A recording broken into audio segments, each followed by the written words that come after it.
Good evening. My name is Frank Billet. I am the Program Director for the Center for Silk Road Studies. I am very pleased to welcome today Sinem Ashjar-Kazaleh from the Department of Art History at the University of Minnesota. Professor Kazaleh specializes in Islamic art and architecture with an emphasis on the history and visual culture of the Ottomans, Safavids, and Mughads. Centering on the relationship between art, diplomacy, religion, and trade in the early modern Muslim world, her research explores issues that relate to exchange and encounters, materiality, gift-giving practices, courtly rituals, and theories of the image. Her first book, which is here, I'll circulate it, Gifts in the Age of Empire, Ottoman-Safavid Cultural Exchange, published by the University of Chicago Press this year and recipient of publication grants from the Barakat Trust UK and the Persian Heritage Foundation, is the first systematic study to examine relations between the rival courts of the Ottomans and Safavids from the perspective of visual and material culture. It shows how exchanging gifts was a central method of diplomacy in the early modern Islamic world. I am delighted that she accepted our invitation to come and talk to us about a wonderful book. Please help me welcome Sinem Kazaleh. Thank you so much, Frank. This is for this introduction. It's such an honor to be here. Thank you for the invitation. I also thank Sanjot and Karen and everybody who made the trip possible and organized the event, and all of you for coming.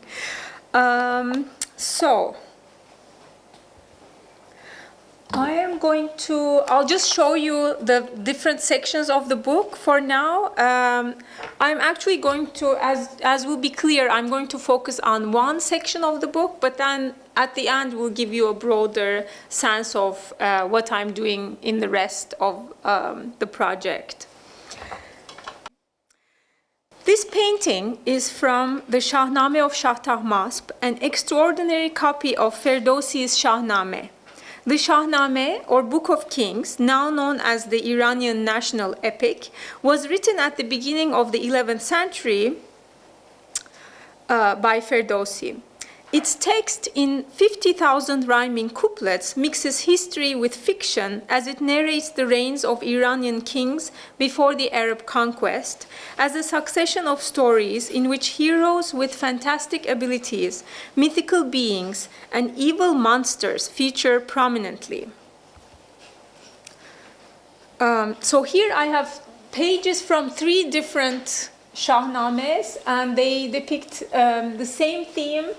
This Zal, who was reigned by the Simurgh, one is from a Safavid manuscript, one from an Ottoman, and one from a Mughal copy. By the early modern period, commissioning a Shahnameh, especially a lavishly illustrated one, had become a princely prerogative. This page depicts the court of King Gayumars in a dreamy scene of cascading mountains. According to the text, that first king of Iran invented the ceremonial crown and the throne and taught people proper ways of cooking and dressing. At the heart of the painting, Gayumars appears in a nimbus that seems to have opened up, tearing into the golden sky to make space for his throne made of jewel-like rocks. Order and prosperity are all around him.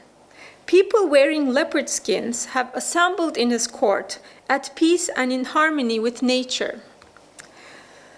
Described by Sheila Blair as the finest Persian painting ever produced, it received high praise in its own time. In a rare commentary on any single Persianate painting in the early modern period, Safavid royal librarian and calligrapher Dust Muhammad discerned its finesse, noting that the complexity of the composition left all other artists in awe. Sultan Muhammad has developed depiction to such a degree that although it has seen 1,000 eyes, the celestial sphere has not seen his like. Starting in about 1522, a team of artists worked for many years on its 258 paintings. that monumental manuscript is now dispersed. Its last owner, Arthur Houghton, decided to dismantle the book starting in the 1970s to sell pages individually to maximize profit.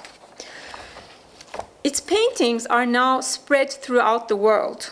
As you see here, some pages are in New York, Copenhagen, Tehran, and elsewhere.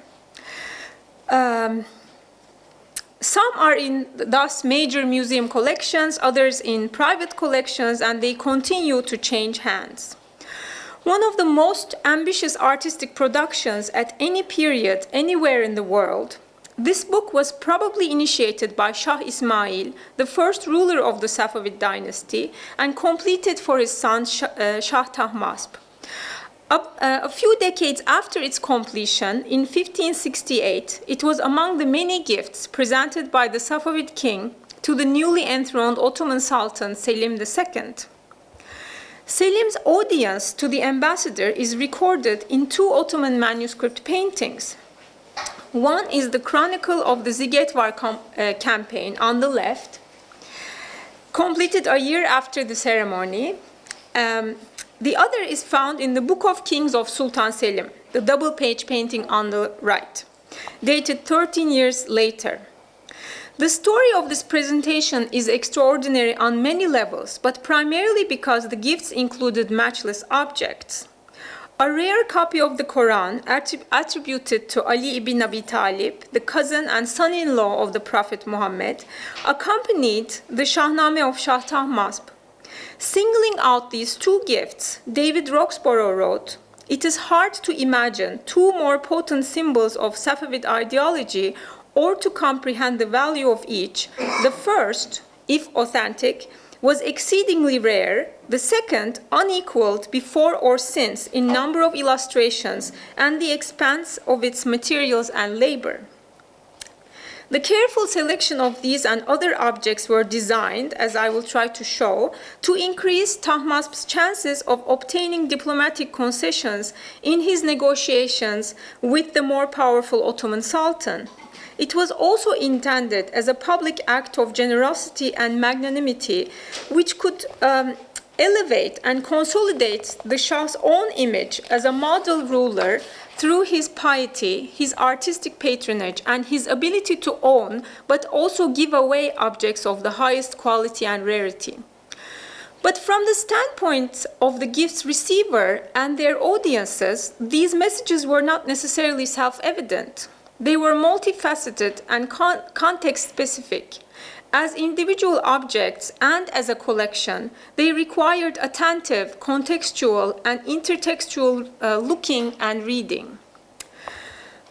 So I will give you a short historical background for those of you not familiar and to refresh our minds. The Ottoman state, originally founded in the early 14th century, had by the mid-16th century grown into a large empire. Meanwhile, the neighboring Safavids rose to power only in 1501, but quickly established themselves as a competitively powerful state whose political and military ambitions were in direct conflict with the Ottomans.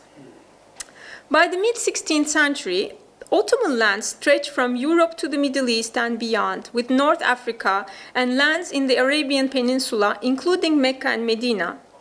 Ruling over the holiest lands of Islam, Ottoman sultans advanced claims to leadership of the entire global Muslim community, of which the Safavid dominions constituted only one small part. In sectarian terms, Safavid Iran remained steadfastly Shi'i, even as the Ottomans boasted of their success as upholders of Sunni orthodoxy. The Shia historically dispute the leadership of the first Sunni caliphs, arguing that Muhammad in his lifetime had designated Ali as his successor and that subsequent caliphs should come from his family line. In dynastic terms, and relatedly, the Safavids claimed direct descent from the Prophet Muhammad, whereas the Ottomans, coming from humble frontier raiders of Anatolia, completely lacked such exalted lineage. In cultural terms, the Safavids were the undisputed heirs of the literary and artistic traditions of medieval and Timurid Iran, a tradition that served as the main aspirational reference point for the Ottoman court's own literary and artistic identity. Each state's ideological inclination towards Orthodox Sunnism and Shiism, as recent research shows, unfolded partly in response to and as a result of their rivalry, not because of it. From an art historical perspective, we observe a related visual polarization around mid-16th century. Here, for example, we see a Safavid ambassador entering Istanbul. The ambassador's richly figured dress contrasts effectively with the aniconic, purposefully plain yet extravagant robes of the Ottoman figure. But these courts were united in so many ways. Rulers and courtiers read and composed poetry in Persian. They commissioned, purchased, and exchanged a range of objects, including Chinese porcelain, jewels, horses, fine fabrics, and books, such as copies of the Quran, collections of poems, histories, and illustrated epics. Thus, when Safavid gifts arrived at the Ottoman court, most of them represented common traditions, a shared culture. But they also invited judgments based on mutually intelligible standards of value and excellence. Thus, when Shahs sent messages of submission to the disproportionately more powerful sultans, the magnificent Safavid gifts on display often defended their unyielding identities, reminding observers of the Safavids' unique dynastic prestige, cultural cachet, and adherence to Shii Islam. In their direct dialogue through official correspondence during times of war, rulers challenged each other on multiple grounds, from noble and religious descent and piety to military prowess. A famous series of fiery diplomatic provocations governed the two states' initial contacts. On one occasion, Sultan Selim received messengers from the first Safavid Shah, Ismail, bearing several gifts, including a robe decorated with many jewels, an embellished saddle, and a sword. The accompanying letter said, Ismail, the king of Persia, sends these messengers with gifts whose value amounts to the value of your kingdom. If you are an adequate man, preserve them, for I will come to seize them. But not just these, also your head and your kingdom, which you have no right to possess. For it's not lawful for those who are descended from commoners to claim rulership as you do. This exchange, Selim was infuriated, of course. This exchange shortly preceded Chaldiran, the first battle fought between the two armies. I'm showing you two images, one Ottoman few decades after the war, and in the 17th century it became popular at the Safavid court to depict that battle. That war ended with a divisive Ottoman victory, which halted Safavid territorial expansion in the west and, more importantly, crushed Ismail's image of the long-awaited Messiah. But neither Selim nor his son, Süleyman the Magnificent, could terminate Safavid rule in Iran itself. Alternating periods of attack and retreat followed.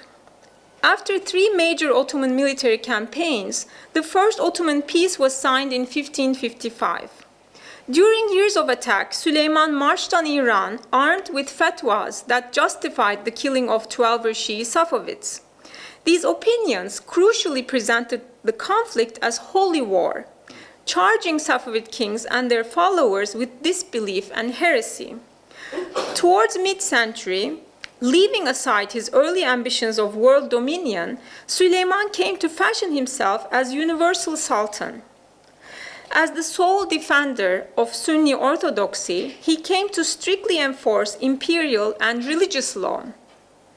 The expanse of his empire reinforced the Sultan's ecumenical vision of Islam, who claimed the leadership of the entire Muslim community, Sunni and Shii. On the Safavid side, what began as a heterodox messianic movement gave way during the reign of Tahmasp to an institutionalization of canonical Shiism. religious scholars at his court clarified the Twelver-Shii character of the state in doctrinal and judicial terms. A new genealogy for Tahmasp tied the Safavids back to Prophet Muhammad's family, both through Ali and through the seventh Imam, Shii Imam. The peace of 1555 terminated Ottoman assaults and advances against the Shah, and Tahmasp agreed to stop the public ritual cursing of the first three caliphs. Polite letters came to be written from Suleiman to Tahmasp without any trace of the preceding heated strife. In response, the Shah's letters became increasingly profuse in their praise of the Sultan. Following suit, his gifts multiplied. They expanded progressively as they grew in number, variety, and rarity. How was such excess to be interpreted at the Ottoman court? As material extensions of Tahmasp's submission and obedience, did their gifting invariably signify and confirm the superiority of the Sultan? An ostensibly benign gesture of sovereign friendship in 1557 refutes such a straightforward reading, laying bare diplomatic limits of humility and haughtiness, submission and defiance. That year, a Safavid ambassador attended the inauguration festivities of Süleyman's mosque complex in Istanbul.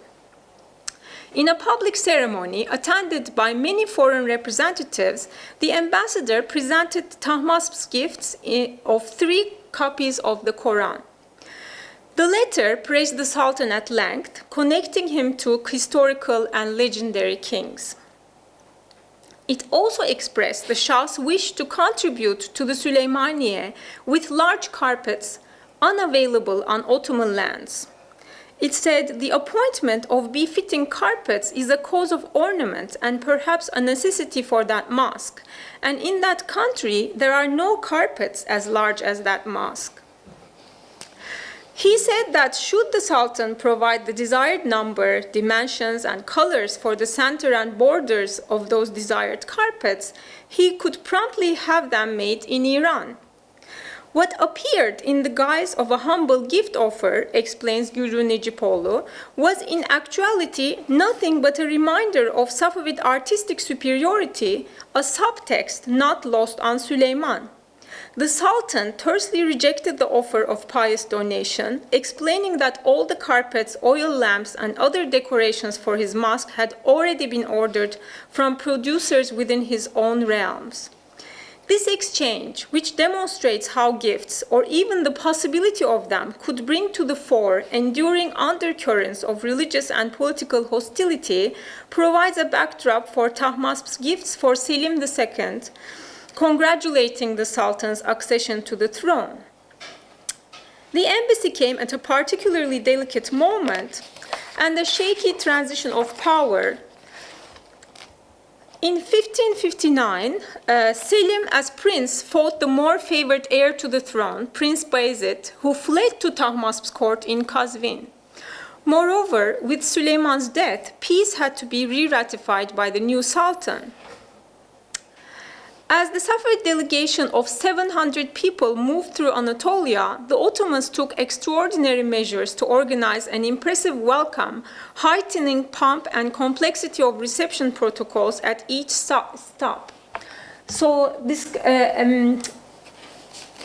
embassy moved from Kazvin in Iran up there to Edirne. Crowds filled up the streets of Edirne to get a glimpse of the Safavids. And this is from a later manuscript depicting a later event, but a similar situation in which the Ottomans would wear their war uniforms and would make the Safavids, who are seen up there on the corner, watch their military parade. In addition to commoners, soldiers and courtiers, Habsburg and Venetian officials were also in Edirne.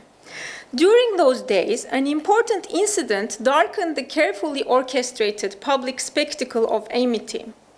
This seemingly spontaneous rage of an Ottoman novice is absent in Ottoman sources, but mentioned in 2 Italian accounts.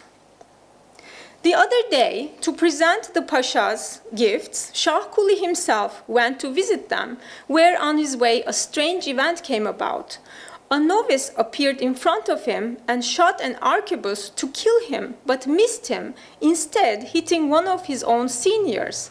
The Persian got terrified, believing he was ambushed, turned his horse around to return to his residence. When Grand Vizier Sokollu Mehmet Pasha got news of what had happened, he immediately had the criminal caught.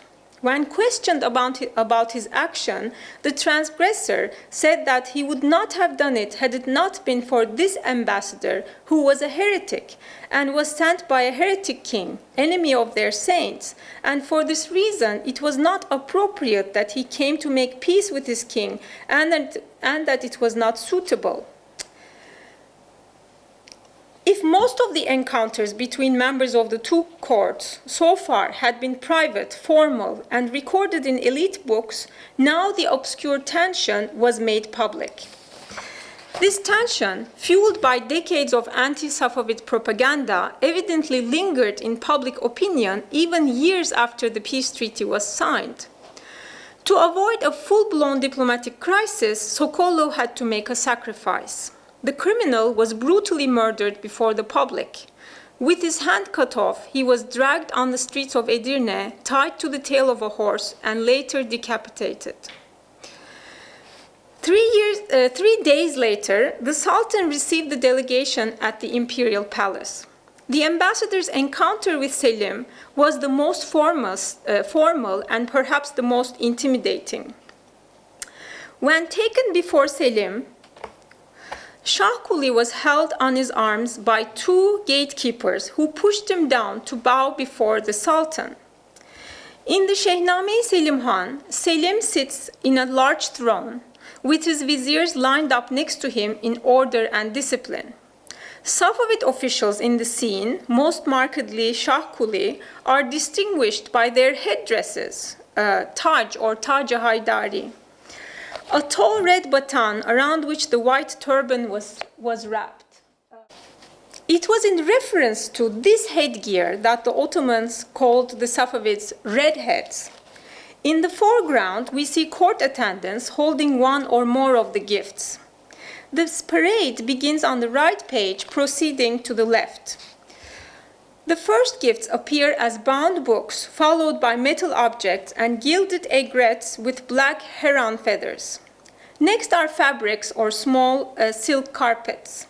Then come two rolled up red carpets. The final items are a golden dome, doors, screens, and gilded poles, the ones we see up here, the disassembled parts of a tent.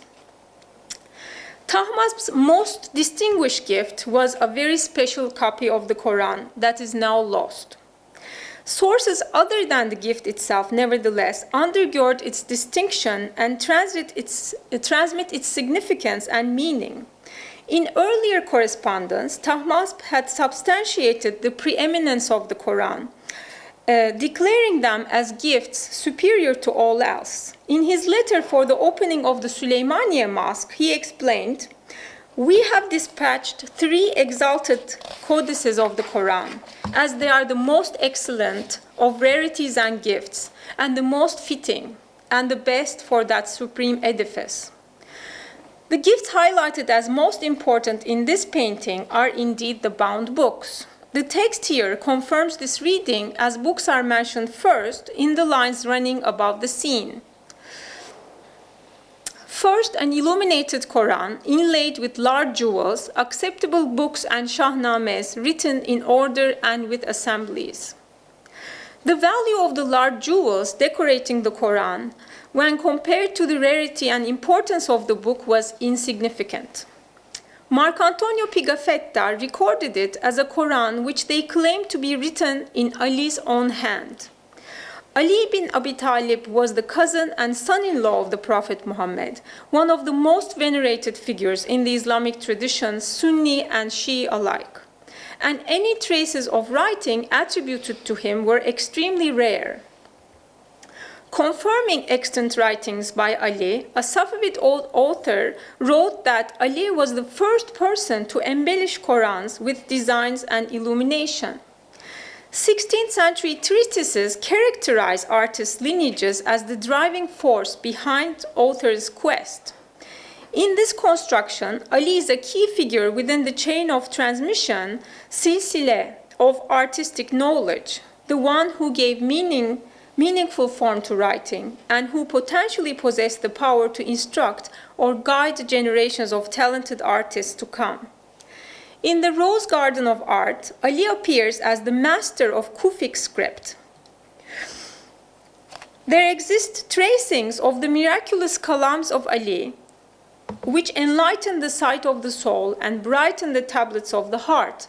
None wrote better than that holiness, and the most excellent Kufi is that which he has traced.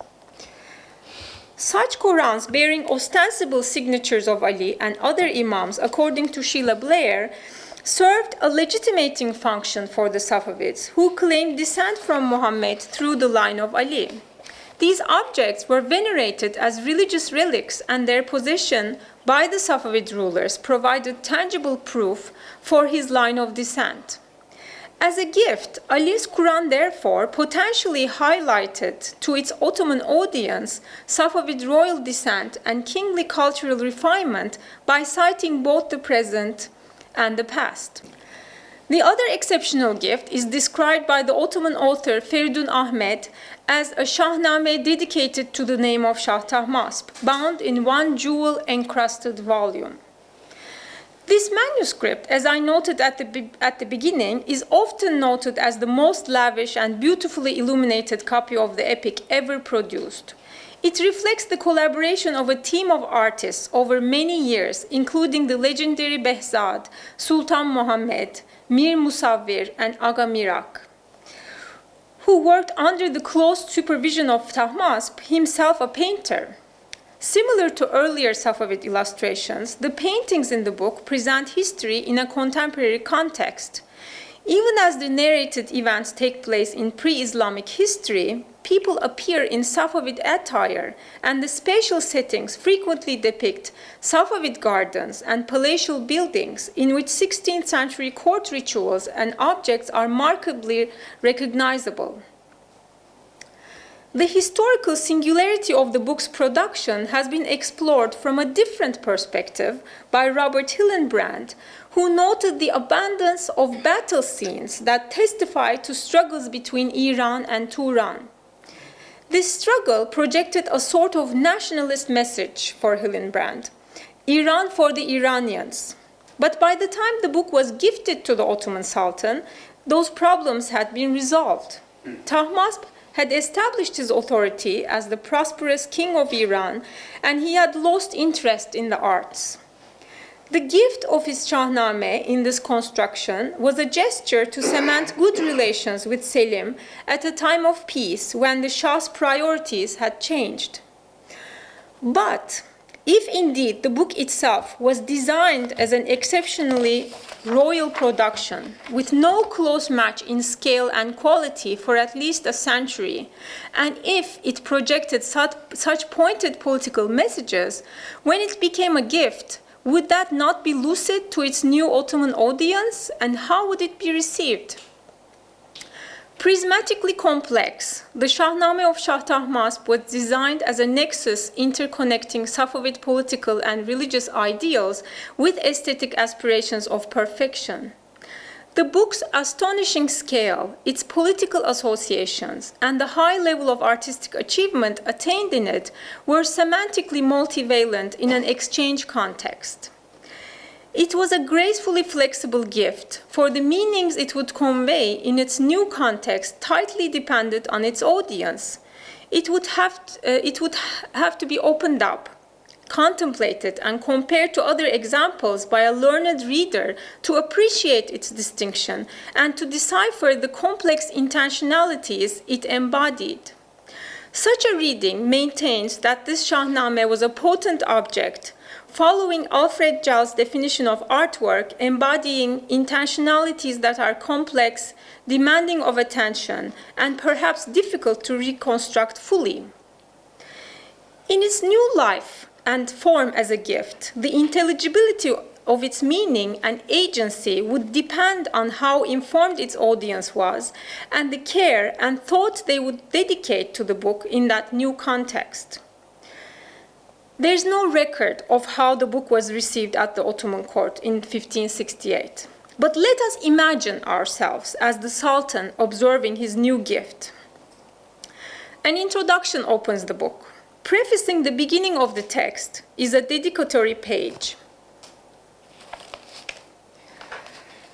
Likened to a sunburst, the heart of its central roundel bears an inscription against gold ground that says, "It was commissioned for Tahmasp."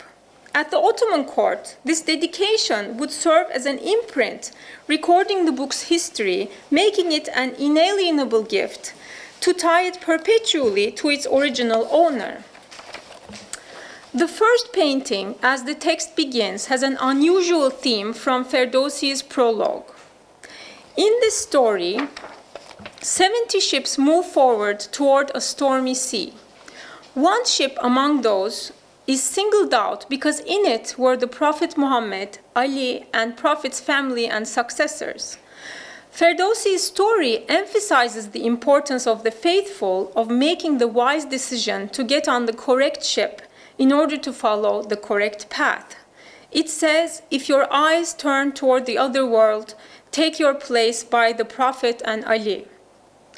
In her study of the paintings that depict this story, Raya Shani points to the rarity of Shahnameh copies, including this painting, and shows how, and I quote, "the Shi'i potential inherent in the theological manifesto of Ferdowsi's rhymed prologue was manipulated in different ways until it achieved an unambiguous representation in the Safavid period."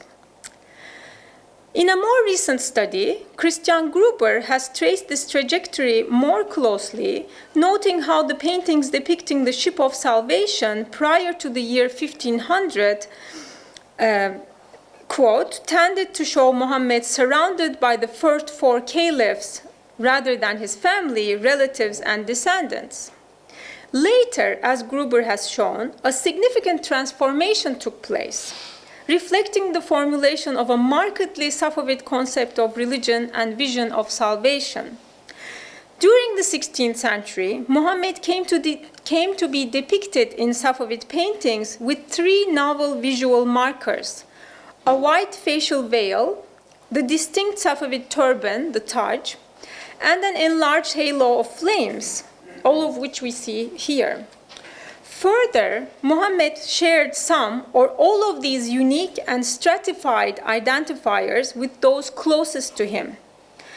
Importantly, the Prophet's closest companions in these depictions markedly sidestepped the first three caliphs to succeed Muhammad.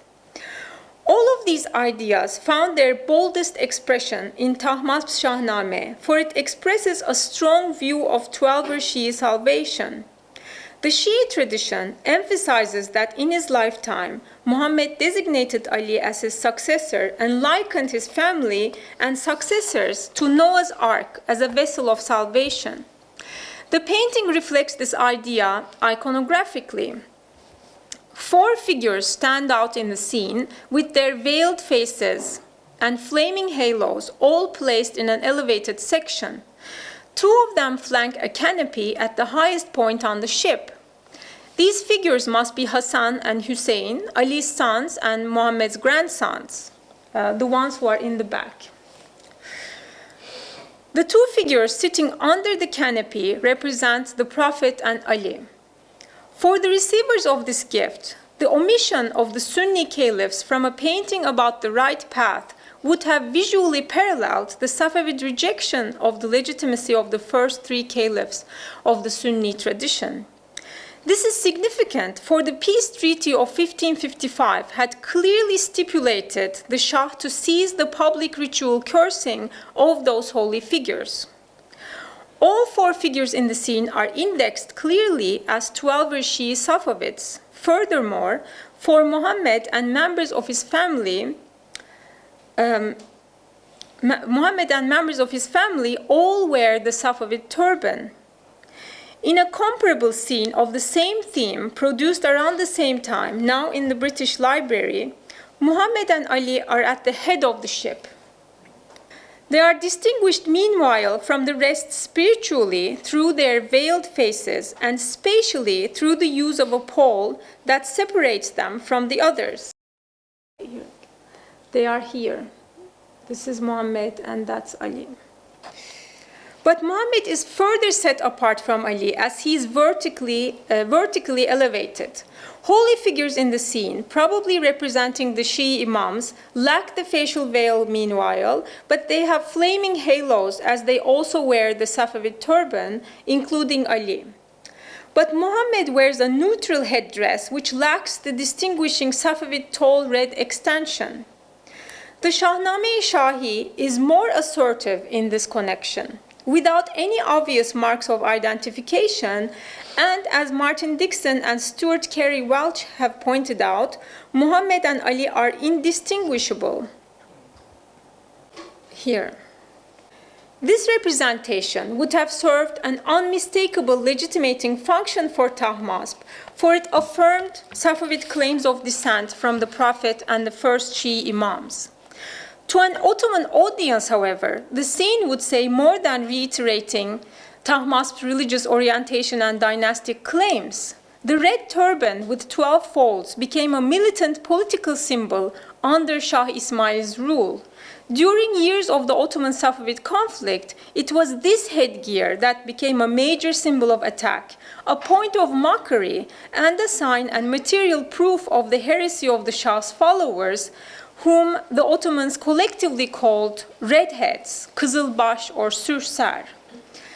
The appearance of the Prophet as a Kızılbaş would certainly be unacceptable, even sacrilege, at least to some at the Ottoman court. The story of this embassy, in my view, reveals the multifariousness of Ottoman views toward the Safavids, even though this was a time of peace between the two courts. Ranging from subtle verbal attacks and polite exchanges to attempted murder, Ottoman reactions were always directed toward a member of the Safavid court wearing that same turban. What impression would the astonishing scale and high level of artistic achievement realized in the bejeweled book make on the Sultan? Looking at the painting succeeding the ship of Shi'ism, we can consider these issues. The court of Kayumars would probably be breathtaking to the Ottoman Sultan in 1568, as it was to contemporary art theorists and later observers. But the pages that follow complicate this line of argument, for the book's paintings were not all unmatchable works of art. Oleg Grabar wrote of them collectively. Many of them are mediocre, but a dozen are among the masterpieces of world painting. If the receiver of the gift could recall and compare the same scene from a different Shahnameh produced at the Ottoman Imperial Workshop, this one on the right, dating to the same period, then Sultan Muhammad's composition would indeed be interpreted as strikingly impressive. Seen from this perspective, was Tahmasp consciously gifting to the new Sultan an object that no team of Ottoman artists could reproduce? It is highly unlikely that the Safavid Shah saw Süleyman's Shahnameh. But if Tahmasp was betting on that promise, his gift would be artistically competitive even when he was making a humble request of renewing peace with Selim. In this regard, the book aligns with Shah's previous offer of carpets to be custom-made for the Süleymaniye, which more overtly highlighted Safavid artistic superiority. As an object of exchange, however, Tahmasp's Shahnameh differs from the carpets in a significant way. The Shah's letter to Süleyman indicated that large carpets to fit the mosque could only be produced in Iran, and his gift offer was instantly rejected. The Shahnameh Shahi was by contrast accepted. Even if Tahmasp intended to make a statement of artistic superiority with his gift, because he did not underscore that message, its intelligibility remained dependent on the book's new audience. It thus presented itself as a multivalent gift whose corresponding range of associations hinged on its new audience's active interpretation and engagement. Tahmasp's other gifts for Selim included many other things that are now lost. An imperial tent sparkling with jewels, silver boxes full of a cure-all drug, and velvet cases filled with heron feathers, bags full of turquoise stones, a candlestick with jeweled silver neck, large ceramic plates, serving dishes, a gilded quiver, bows, saddles, felted mats, small and large silk carpets, and 81 falcons, which did not survive the journey. Viewed as a meticulously curated selection of objects, these gifts highlighted a shared culture of taste and distinction at both courts. Their material vocabulary thus underscored shared elements of royal activity and signs of material distinction. At the same time, they pointedly reflect Safavid artistic achievement and the Shah's refined taste and acquisitiveness of the best things and materials within the expanse of his realm. Signifiers of sophisticated royal power, they were kept out of routine circulation within the Safavid court. Ali's Quran, Tahmasp's Shahnameh, and the enormous tent in particular, they were things that would acquire currency when set in motion when exchanged between kings. Collectively, they drew an image of Tahmasp as a perfect ruler by harmonizing objects that denote wealth, piety, and descent from a noble line. But these gifts also stand at a paradoxical nexus of intention and reception. The messages they carried were not immediately discernible. As potent objects, they compelled their new owner to look closely, make connections between them and other works of art, and conjure the meaning of their iconography, their materiality, and the significance of their possession. In fact, Tahmasp's unusually long letter to Selim followed this course of agency and was full of self-referential but concealed hyperbole. It was presented to Selim in a jeweled golden box. Now lost, it has been copied nevertheless in its entirety in both Ottoman and Safavid records. A pompous eulogy to Süleyman and Selim is followed by an extravagant message of friendship, unity, and harmony, as if the two countries had never been at war, had always been at peace, and as if those principles had always driven relations between them.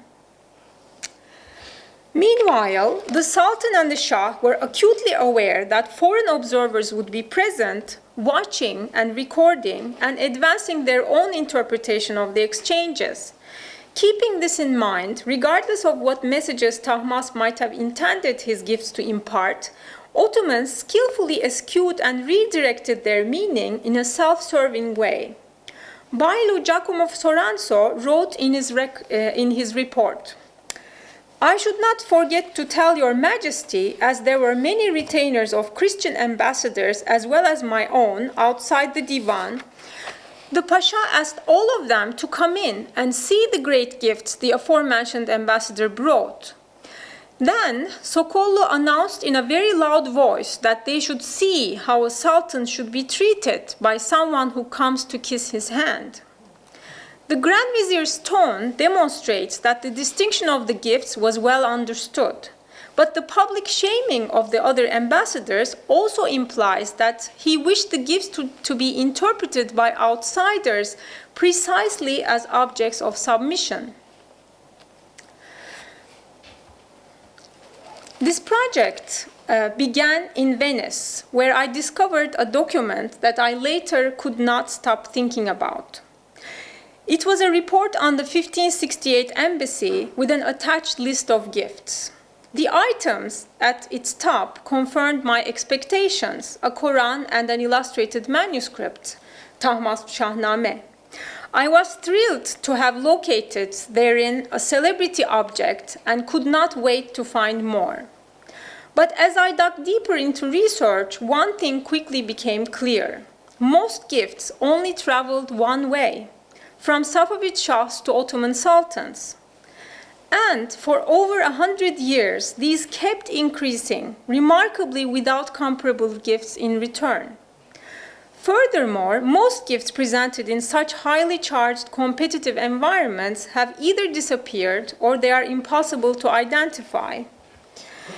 This means that rather than directly studying the objects, I had to approach them through traces in the documentary and material archive. Despite archival absences in this case, there has survived a unique visual collection of sources. Ottoman manuscript paintings. Far more than straightforward visual documentations, they contain specific details that comment on imperial politics and imbalances of power. When I examined them as a group, I saw that these images distort and amend reality through deliberate repetition, modification, and citation in order to craft an image of the Sultan in a manner that directly depended on the arrival of Safavid gifts as the ultimate confirmation of the Sultan's status as king of the world. But what of the rest of the countless gifts exchanged, visualized so prominently in paintings and recorded in so many other obscure archives? Some gifts confirm scholarly and popular expectations: textiles, books, swords, camels, horses, diamonds, carpets, and so forth. Such sumptuous, awe-inspiring courtly objects also filled spaces of recent exhibitions on cross-cultural interaction and gifting between and across pre-modern Muslim courts, as they have been analyzed in recent volumes on the mobility and global circulation of objects and their role in cultural encounters. Other gifts in this dialogue challenge our expectations in two ways. First, many elude our attempts to define them, either because they are associated with production techniques that are no longer known, or they are ascribed technical and physical characteristics that are hard to define and translate. Yet others appear as materials such as heron feathers or turquoise stones, which would then be arranged and altered so they would form parts of newly made objects. Second, some gifts such as walrus ivory or tusks of various animals are not immediately associated with the Ottoman and Safavid courts, but many materials and objects with earlier historical origins and from far outside the territories of these empires got caught up in their exchanges.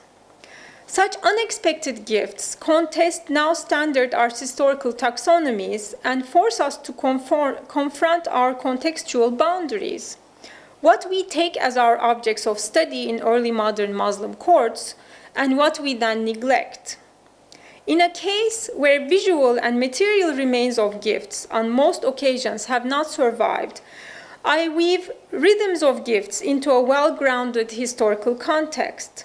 Capturing a notable historical transformation in imperial concepts of power and identity across borders and over time, I argue that wars fought and treaties signed were not the only indexes of political negotiation in the early modern world.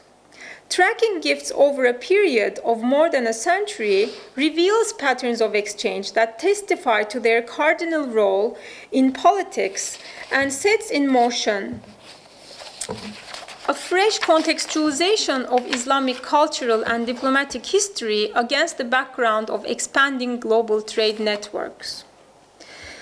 As I conclude, I would like to lastly highlight something on the opposite end of what a historian is able to uncover. When I first arrived at the Topkapı Palace Museum, with my research permission secured months in advance, I was naively excited about all the gifts I was going to find there.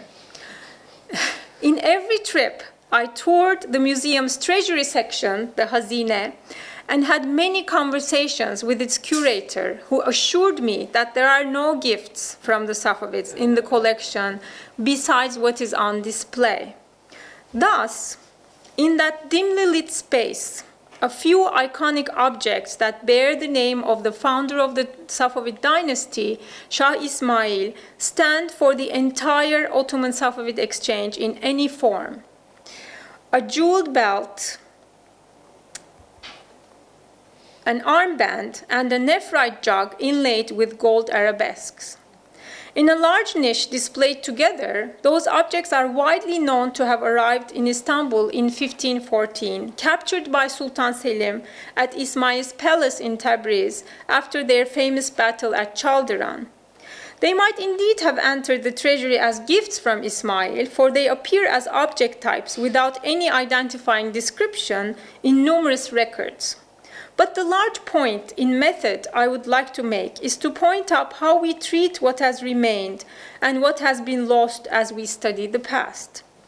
If it were possible to exhibit all of the gifts in the Ottoman and Safavid rulers exchanged in the 16th and 17th centuries, they would fill up the entire palace. But they have since vanished, were repurposed, regifted, died, stolen, and are otherwise unidentifiable wherever they may be in the world. In an academic field in which never before studied subjects are so numerous that selecting one and claiming territorial authority over it until the next generation seem most sensible, my hope is that this study will present a few different intriguing puzzles. Seeing long-gone gifts as they continue to exist in hard-to-find written records in multiple languages, following their trajectories, debating their forms, interpreting the ideas they carried, and the impressions they provoked are challenges to be taken by more books than one. Thank you.